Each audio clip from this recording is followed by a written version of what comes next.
Hi folks, it's Smitty. You can see Jasper and Bandit in the snow. And we have Miss Katie. And what game do we have today, Miss Katie? Time for Trumpets. And what battle is it on? What battle? Oh, it's the Battle of the Bulge. Right. And what did we send to you yesterday morning to look at about the Battle of the Bulge? I don't know. Yes, you do. What song was being sung? It's Robert Shaw, Toots. I don't remember. It's Panzer Laid. Oh, okay. Because what does he say to his NCO? Boys, too many boys. Sing. Sing, louder. Ladder. So, how heavy is this box? It's very heavy. Because there are lots of counters in it. But because what did it do here yesterday? It snowed. It snowed, and of course we have dogs chasing each other, as you can see here. So, too much snow. Thank God we only got about, maybe 8 to 10 inches rather than the 20 or more they called for. 20 to 30 inches. Yeah. But a new game, new GMT game, and this one's expensive. I think I've seen it on Amazon for $125. Wow. So it's an expensive game. All right, folks, as always, we say Bye-bye. bye-byes. Hi, folks. If you hear any noise, it's probably Jasper saying, "It's Battle of the Bulge weather outside. It snowed. I want to go back outside and wolf again." So, and of course we have Patsy. Of course, it's a time for Trumpets. The Battle of the Bulge, December 1944. And you know what this is? What kind of game is this, Toots? It's a monster game. It's a monster game. And now I'm going to sit down because I've been shoveling all day. Because we got, 8 to 10 inches of snow. Now, the game, and we will go over this in greater detail. This is the only baggie I had in my game for 2 dice. Why will you need a baggie? Because there's a couple counters. How many counters? There are 12 counter sheets. Now, you tell me, folks, how 12 counter sheets are going to fit into this once you break them out. Now, how many baggies can you fit underneath some of these things? Well, I don't think enough. So you will probably need another box for this. I don't know that for certain yet, but that's my guess, because what else comes with this game? There are 5 map sheets. Of course, we will look at these in greater detail, but 5 map sheets. So we've got 12 counter sheets, 5 map sheets. We have 3 thick books, rules of plays, 64 pages. Ouch. Play aid book, 46 pages. Now we're at 110. And scenario book, 60 pages. Well, we're at 170 pages of reading, in a sense, for the game. Maybe not, but there's still a lot to be read there. Well, wait, we're not done, folks, because now we have player aid cards. Okay. We have 4 German player aid cards for the artillery part. For the various corps artillery parts, we have 4 player aid cards. Well, then we have other player aid cards. We've got, I think it's a total of 6 more player aid cards. We have the Allied chain of command, and of course the flip side is the German chain of command. Now why we don't have 2 of these cards, I don't know. I guess I will make one up for myself. I'll do a copy on my computer, but that should have been included. A mutual player segment player aid card.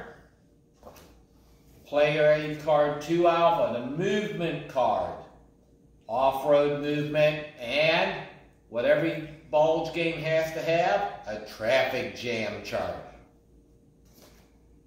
Then there is the combat segment, 3 alpha card. Then there is the player aid card, 4 alpha combat segment. And then there is the second 4 alpha combat segment card. So what do we see here, folks?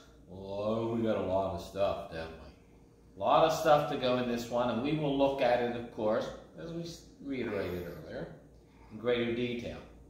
Books.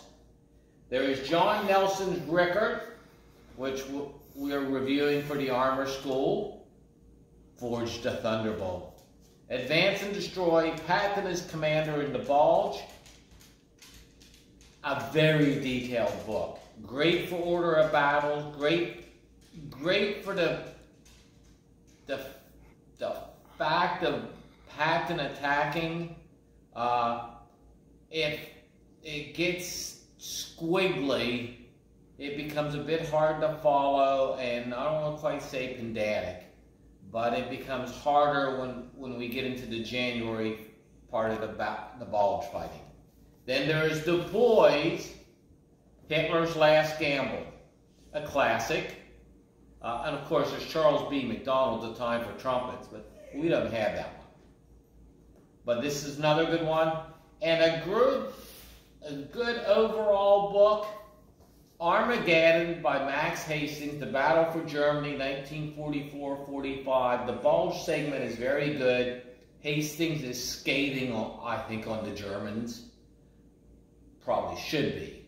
But another good book. So we'll pick up the other stuff later, and you hear Jasper back there whining, saying, "It's Bulge weather, Dad. I want to go outside."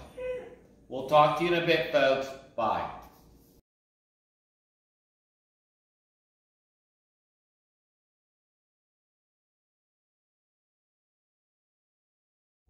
Okay, folks, we talked about earlier when Miss Katie was filming us the field artillery park charts. Let's go through them one at a time. Here you've got 1 Corps chart, and of course you see the defense support chart on it. On this one, you got the field artillery attack support chart. And of course, you see the various Corps elements broken out. Here, you have formation substitution units. Lots of detail. Again, Corps, because we've got 2nd SS Panzer. Here we have 1st SS Panzer, and we've got the Nebelwerfer support chart. You can see, again, pretty detailed. Lots of stuff here for you. Now, the 3 books. Rules of Play, Play Aid book, Scenario book. And as you can see, the Rules of Play, 60-some pages. And we start with long introduction, long components, and individual player segments, and look at the detail. Focus in on that, blow it up, and of course we got things like afternoon turn, evening turn, pre-dawn turn, and of course MO, morning turn. Well, I wonder why they don't have it for MT, so let's see, is there an MT abbreviation somewhere? That would have made more sense to me, but German fighter and bomber aircraft, American fighter and bomber aircraft, combat unit graphics key. I like that, graphics key. In battery. So, a lot there, and this will take some time for you to digest. Now let's go to the Play Aid book. And of course, the famous staged photograph. There you've got one of the photographers, I think. So you can see how this was staged, because most of the time this is cropped out. random events, activated core. There much detail for the play aid book. Lots of great pictures. A honey tank, or a steward as we prefer to call them. But lots and lots of stuff here, and it's very detailed. So to play this will require a lot more of your time, and surprisingly in this book, we've got the reinforcements and all show up in a play book. And I don't know if I've ever seen that before. Somebody will be able to tell me that they have, and it won't be the first time I've been wrong. But, so a lot there that way, and then we'll go to the scenario booklet. Looks like he has a duffel bag, doesn't it? Looks like an aidsman and a bazooka.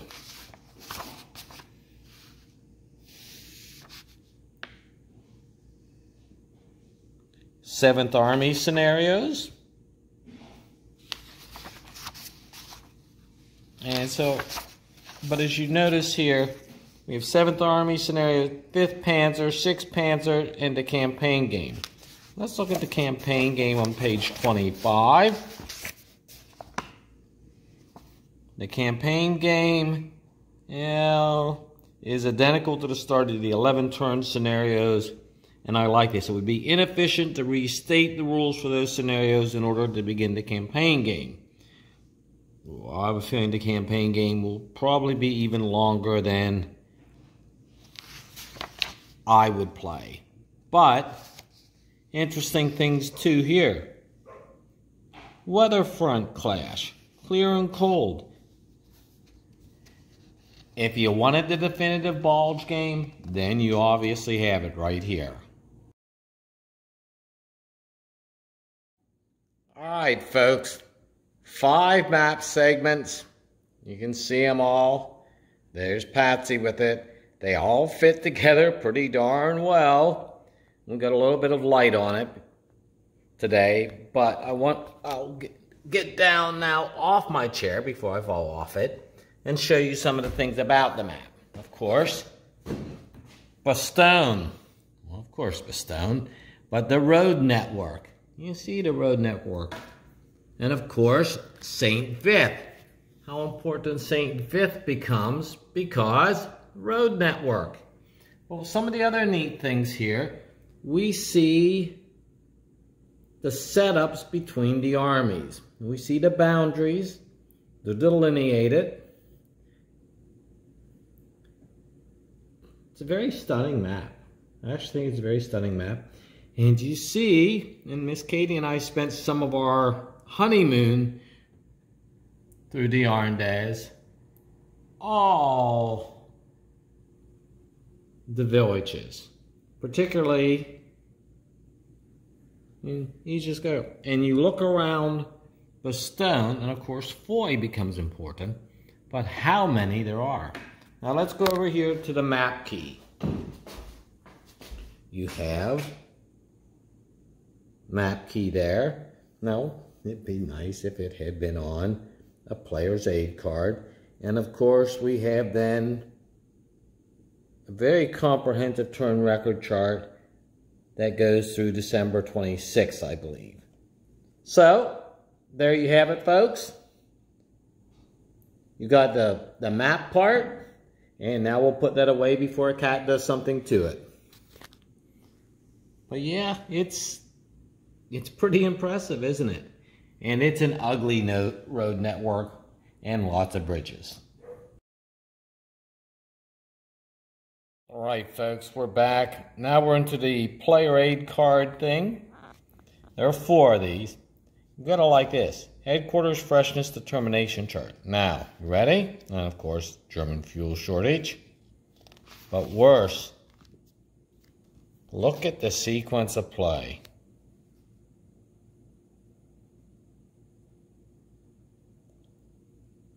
I know I won't remember that. But look here, fording preparation segment.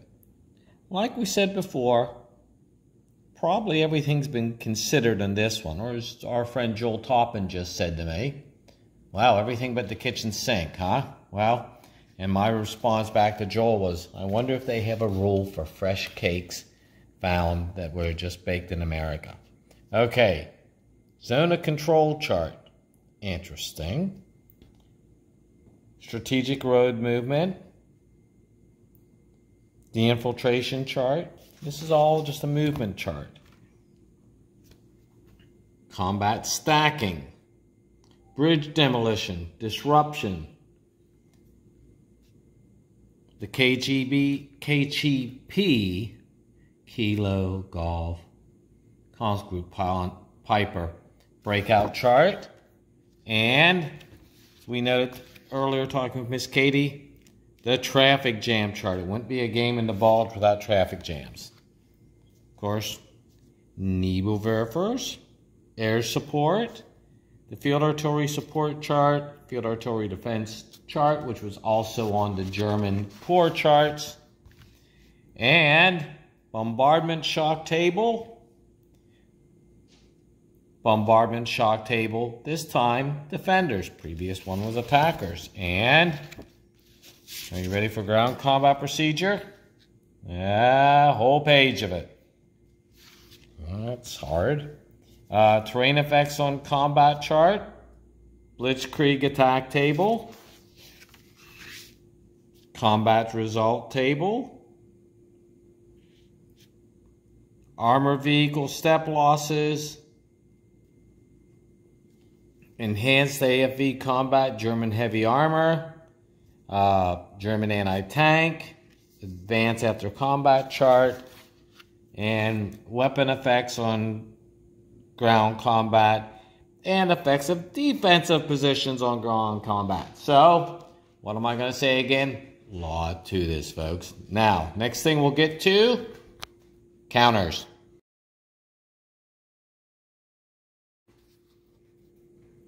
Ah, yes, we're starting counters, and who do we have helping us with counters? It's Jasper the Wonder Puppy. Okay, 12 things of counters. Okay, counter sheet 1.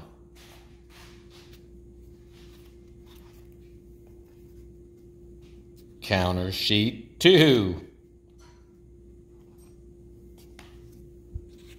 Counter sheet 3.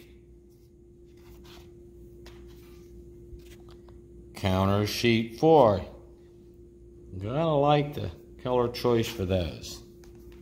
Now we've got some Brits on counter sheet number 5.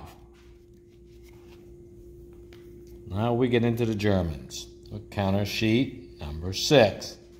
And of course, everybody's favorite, the SS.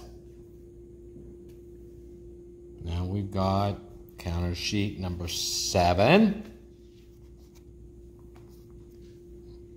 Got a lot of artillery on this one on counter sheet number 8. Counter sheet number 9. Gotta like the color variation here. Makes it easy to keep things sorted. Counter sheet 10, and who is this? That's our old friend for Mussolini, Otto Scorenzi. And we start to get into markers with counter sheet number 11 and counter sheet number 12. Truly just nothing but more markers. So there you have it, folks. I'll be curious to see how long this takes to assemble and how long it will be. As always, we thank you, and of course we finally got rid of her for the most part. She kept wanting to sit on the map. Imagine a cat wanting to sit on the map.